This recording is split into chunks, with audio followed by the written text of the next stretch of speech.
Good morning. Just wanted to do a quick check-in. I've been chronicling just the journey while the Gangsta Grannies are here.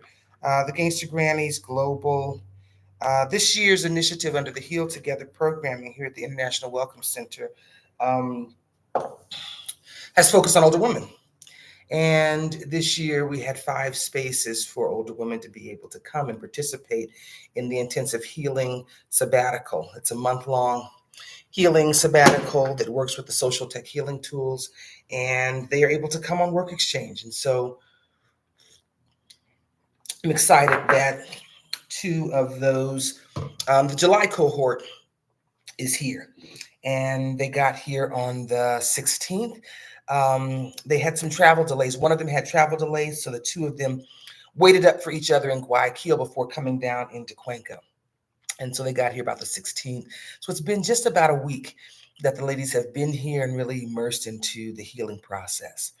There's been rest and a little bit of play, some of the logistics of being here, getting bus cards, getting train cards, so that they're free to move however they choose to or however they need to make sure that they're refueling. Let me rinse stuff up. I'm in the middle of getting breakfast because we've got some things to do today. So we've been out a couple of days with that. We got to eat, so we've been to the market. Being able to kind of give them the options that are pretty typical for my life. I do a lot of my food shopping at the mercados, and on the weekends we have one that's like the typical pop-up farmers market tents versus our markets that are stationary markets. We have quite a few that are stationary and they're open every day, but I also have one that's part of our ASY, which is kind of like our state agriculture organization. So we did that, but then I also took them to supermarket, the supermercado, which is like Walmart. It's a combination of food and household things and a little bit of Home Depot kind of stuff. And here it just takes energy. It's we took the bus so they know how to get there on the bus. We took a car back, and then just walking around the store, and things move here a little bit slower. And we've talked about that the pace of doing life here, being able to go and just buy things that you need for the next couple of days. And my recollection of just you'd go grocery shopping and you kind of get it all for the next week or 2 weeks if you could stretch it. And part of that was because we didn't have time, committing time to go do that. And now when I've got more freedom of my time, it really changes the pace. I buy things that are fresh and ripe, and then I eat them up. And then I go get some more that's fresh and ripe. And I can do that every couple of days if I need to. For instance, last night we walked down. I have a store, and it used to be the very next occupied lot from my house. So it was literally 30 steps from my front door, and I can get regular staples, cheese, eggs, milk, potatoes, tomatoes, just kind of regular basics. And they moved a half a block further away from me. It's really a nice thing. It's a larger space. You can walk in and looks like there may be a bigger selection, or at least it's kind of spread out in a different way. And they've got a little patio in the front. It's a space that used to be a little restaurant when I first got here. And it's still right in the neighbor. It's just a little bit further down the street than 30 paces.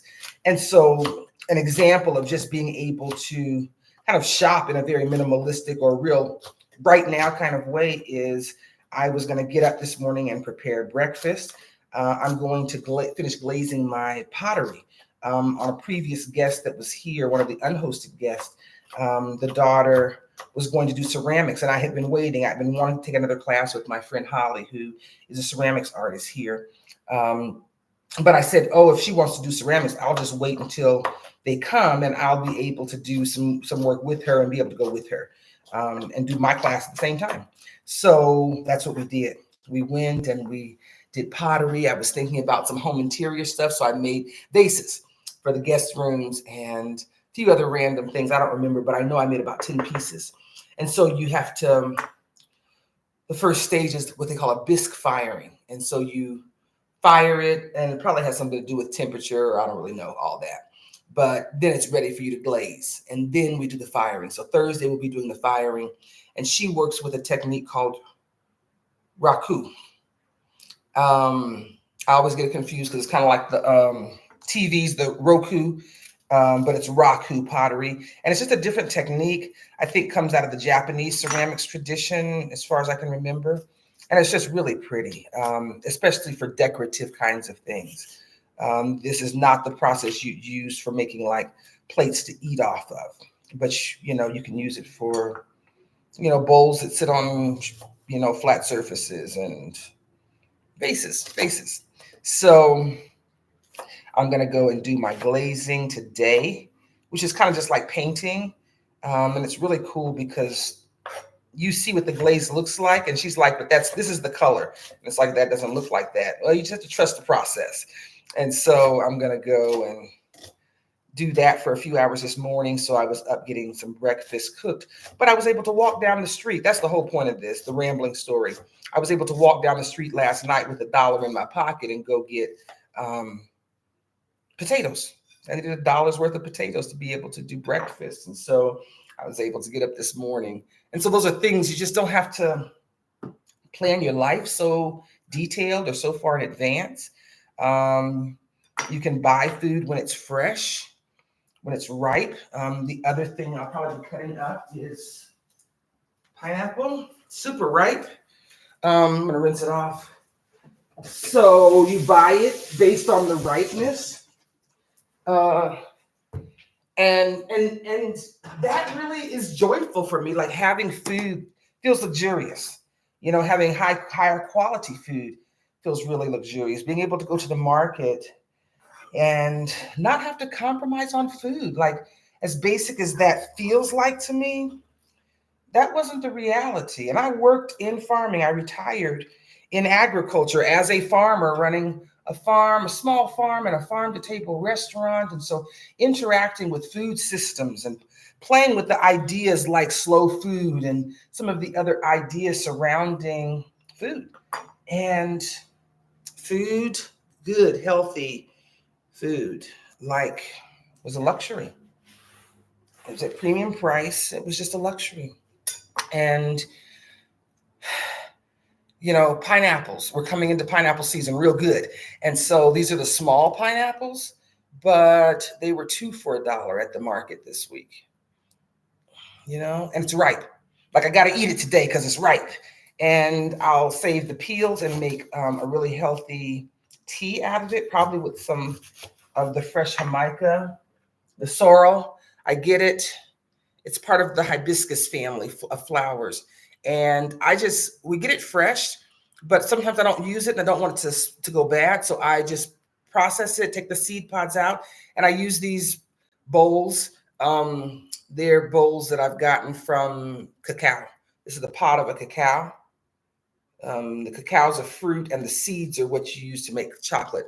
But the bowls dry real nicely and they sit on my windowsill. And so I just have them there and they're partially dry now. I get good sun in my front window. And so they will just dry and you can use them like dry teas, but I'll use them up pretty quickly. And I'll put the pineapple skins, probably some cinnamon and cloves and ginger in a pot and, boil that, bring that to a boil and let it steep. And it just makes a really nice tea.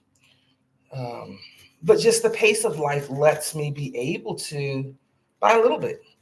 You buy a little bit because you don't want to carry a whole lot. You buy just enough for the next couple of days, and then you prepare to go get some more.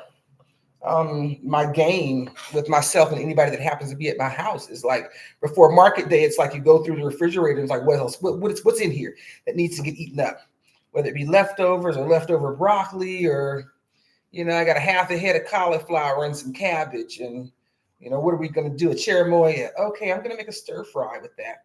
And so it's like this game of hurry up, let's eat it all so that in the morning we can get up and go to the market and get more. And so just the pace of life really, I've noticed that. I love food, but I've noticed that is just a real difference with being able to move slower.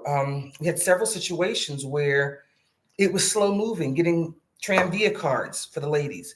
And it's just slow. And then you get to the front of the line, and the senior lady behind you, who is an older lady, the representative at the window gets up and helps this senior lady behind you in line. And I was explaining to them the lesson that I learned in the banking system, that there's an actual line for seniors and handicapped individuals to set a dots, which is like the third part of life, is what that kind of means, the third stage of life. And if you're at the bank, I messed it up one time, but then they schooled me real quick, very kindly, but they schooled me. When the seniors are in line, or someone who's disabled, you let one go at a time, and then the regular line goes, and then one goes, and then the regular line goes. And I messed up. I was at the bank, I was front in line, and there were some seniors in the senior line, and one of them went, and I didn't know what to do. I didn't know if all of them were supposed to go. Do you wait for all of them to go? It made sense. No, it's one at a time so that both lines move. But I hesitated. And when I hesitated, that senior jumped in front and went to the next open counter. And everyone in the line sighed, because it was one of those days where it was a lot of people and they're trying to get their stuff done. It's the middle of the day and they're trying to, tend to their business. And they sighed. And I heard everyone behind me sighing. And so I just turned around and said, "I'm so sorry. I'm an immigrant. I'm an immigrant. Help me, and help me. What do I do? I need to know how to do this, because this is going to happen again, and I don't want to be confused. I want to get it right." And so they told me, one goes, then one goes. When the seniors go, then somebody in line goes, and you go back and forth. And so they were very kind once they realized I was just ignorant. I didn't know. These are those cultural things you don't know, and sometimes you see it, but you don't really pick up on what's happening to get a clear understanding. So I was sharing that experience with them, and sharing with them that part of this for me is that I don't have to rush. Why do you need this line to move faster? What, do you not have time? Oh no, I have time. I have time to be very patient. And when we get to the front, and I'm getting the cards for the two of them, and the lady gets up from her desk, comes out the door, and says, "Let me help you. Please wait. Let me help this older lady." And she just needed some money loaded to her train card. And it really, it would have taken us much longer because we had to get new cards. So we had to get identification out and all of that. But I was sharing with them that, why do you need to rush when life has a pace that allows you to move slower? When you have freedom of your time. No, let me go there. When you own your time, 24 hours a day, 7 days a week, you've got the freedom and flexibility to move at the pace of life that's comfortable. And for me, slow is comfortable. And so we've had several of those experiences where something takes long because they're not rushing. They're not creating that stress in their life because it's got to be done right this minute. It's got to be done fast. And like, that was a real cultural shift that I've been making. Walking to the bus stop. Why are you walking so fast? Why are you walking so hard? Why are you rushing? Sometimes I'm rushing because I've waited to the last minute to get dressed. I've been up for hours and wait to the last minute to put my clothes on. But oftentimes it's, wait a minute, why are you rushing through life? You're adding stress to your life. Why? What's going to happen if you're not wherever you're going at whatever time you've made up in your mind that you have to be there? And changing the pace of life has been I'm just grateful. It's been so rewarding, but it gives me time to be able to be patient with people. It gives me time at the market to talk to all my friends, to say the hellos, to do the greetings, to wait for them to prepare your food. And they say, go sit down. They expect you, or it's accustomed for you to be sitting down to eat, even at the market. So you go and you sit at the table and someone brings you your food. But it also takes time, because when the repair person comes to your house, or a visitor comes to your house, or a guest, I had a friend that was picking up something. One of my guests had left something for the teenage daughter. One of the unhosted guests that left had a teenage daughter, and she's the same age as the teenage daughter of another friend. A friend in my neighborhood who also happens to do egg delivery and sometimes cheese and milk. And they were leaving something for her. and the whole family came. I had sent her a message to say, hook up however we hook up. She's just around the corner. Let me know and I'll come over, or you come over, or, connect. There's something here for your daughter. And so the mom and the two children came over, and it was a 30-minute exchange, maybe 25, but it was a exchange where everyone comes in and greets you. Everyone in the house that's visible gets hugged, and we have this conversation, and then we said goodbye like 3 times. So we say goodbye, and you know how it is, you go talk about something else, but when you say goodbye, it starts the round of hugs because everyone gets greeted. And even when you're leaving, everyone comes in and gives hugs. And so we did the round of hugs, and then we talked some more. And then it's like, okay, for real, I'm leaving. And then we do hugs all over again. I'm talking about hug the mom, hug the daughter, hug the son. And he got to do this for everyone in there. It's hilarious to me sometimes because then we talk some more. I think we did about 3 rounds of hugs. And as they were leaving, the teenager had left some snacks, and they're like, it's like old-fashioned cereal box. I don't know about y'all, but you would cut them open in the middle and you could pour your milk right in the box, and they would come in packs. Well, we still have quite a few things that feel real old-fashioned. And so the daughter had something, and he didn't have something, and I'm practicing to be a one of those old ladies that hands out quarters and goodies. And so I said, oh, here's 2 chocolate was here. I wanted him to have some goodies before he left. He got so excited, but that stopped us. So then we had to do the whole goodbye all over again. 30 minutes. It could have taken them 30 seconds. Come by, pick it up, thank you, and go home. Instead, it's 30 minutes of engagement. And I'm talking about quality engagement. The hugs, the touch. I got all my hugs for the day in that one session between the goodbye, and then we start all over again, and then we do the goodbye, and then we start all over again. And so one of the things that I've been sharing with them, sometimes in words, but sometimes in just the experience of being here, has been what happens when you own your life and your time. And you have grace to be able to move at a pace that feels relaxed. We got to eat. So we got to go to the market. We got to carry these bags home. And if we get melons and stuff that's heavy, then we got to space it out. We got to put soft stuff in one bag so it don't get mashed up before we get home, and the melons in the other. And do we get a whole watermelon, or do we get a slice of the watermelon? All of those decisions. But part of this is about my body needs to move at that pace. We came home from the market on Saturday. I think we all went to our corners and took a nap before we could put the groceries away. Because it takes a different kind of energy. It takes energy in a different way. But for your body to say, I need rest, and you to be able to go take a nap. If you're following the Gangsta Grannies, one of them, Danielle, I saw one of her videos one evening. I was going to bed, and she was saying, I just woke up from a nap, and one of those naps where you don't know if it's tomorrow yet. It was evening, and just being able to do that because your body said, sleep till you're done. Rest till you're done. Sometimes I'm full-blown napping. Take your clothes off, get back in the bed. And sometimes it's early in the morning because I may be up really early in the morning for no reason, just because. If I go to bed too early, I'll be up at 1 or 2 o'clock in the morning, and that's just my active time. And if I'm doing writing or, things like that, social media recently, since I'm talking about social media is one of those things that takes lots of energy for me. So having the time to do that, but I've been sharing about our soul safari. So side note, our healing vacation retreat is an intro version of what they're doing here for a month. It's a 1-week experience. It's all inclusive, and we will be hosting one of the healing vacation retreats in Kitale, Kenya in November. And so we want people to come and participate for a whole lot of reasons. If you're following my social media, you'll see why.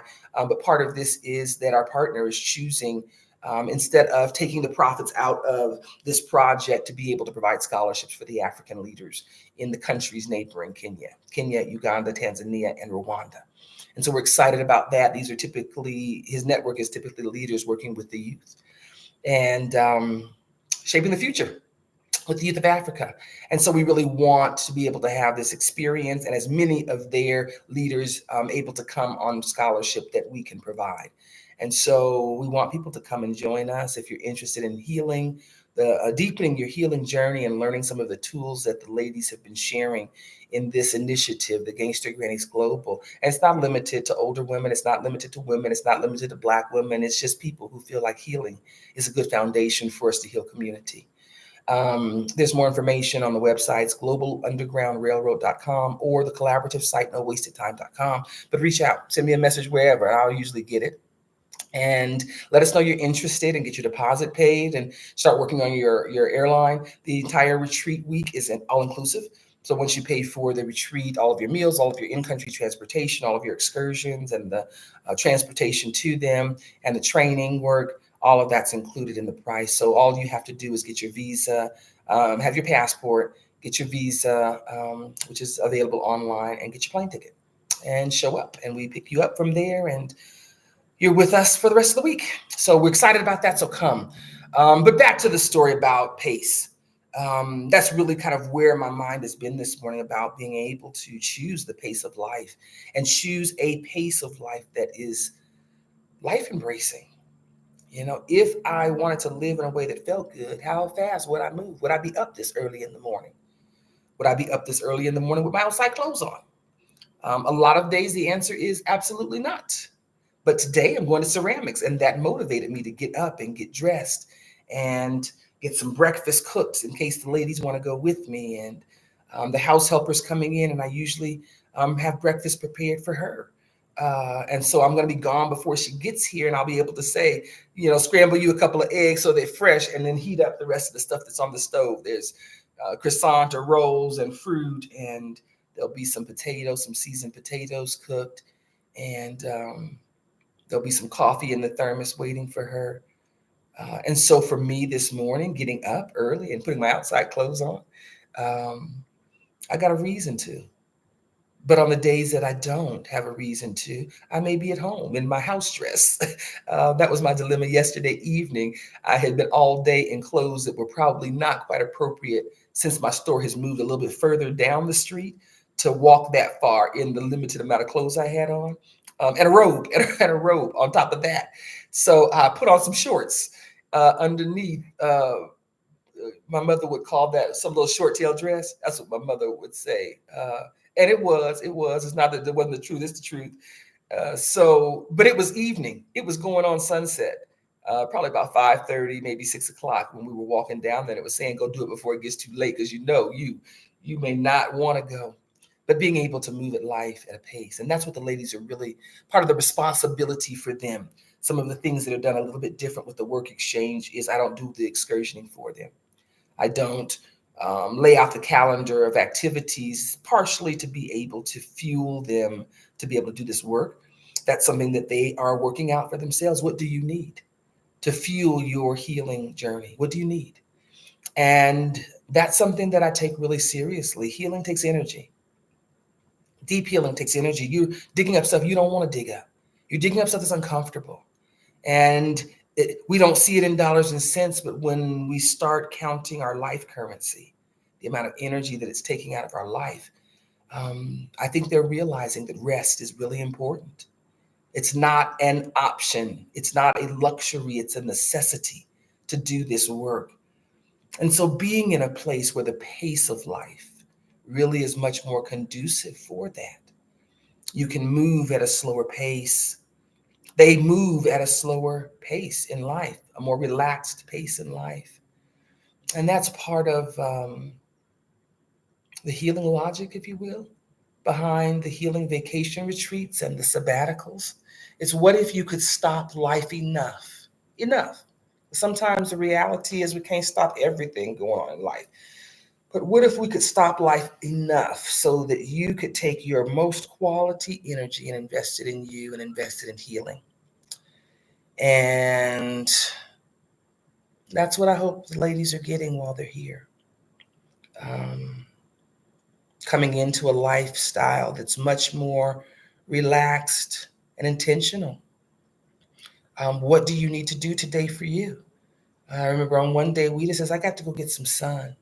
Had a couple of rainy days. It was a little more cloudy than sunny. And she went out and she put her feet on the grass and watched the old men hug the trees and took in some sun or the sound of the river or swing on the swing at the park across the street. And so that's part of the work that they're doing, is asking themselves, getting real honest and saying, what do I need? And having the privilege to be able to say, if it's rest, I can just do that. If it's good nourishment, I can do that.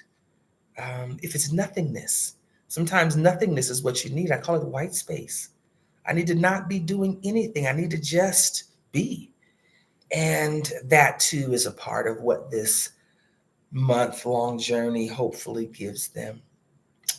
And so I'm excited about them being here and the uncovering that they're doing.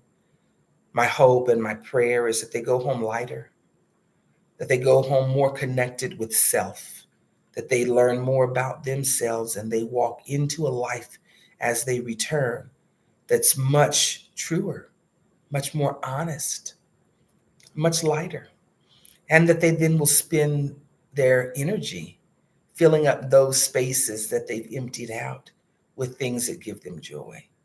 Um, there's lots of things that give me joy here. Standing here, there's a daughter and her mother walking around the trail. There's another lady and she's kind of jogging. There's a man at the end. His dogs are off leash. Often the dogs are, and they're just running in circles. It's about 3 or 4 of them. They're running in circles, and he's out there. Looks like maybe with his wife. Nope, it's a son. It's a little kid, a shorter statue child, looks like. And they're out there just, dad's walking and the son's walking and the dogs are walking in circles around them. That gives me joy. Looking out my window and finding flowers in bloom. There's the bottle brush tree that's in bloom. There's some white lily-like flowers that's in bloom. There's a pink hibiscus in bloom. There's 2 guys.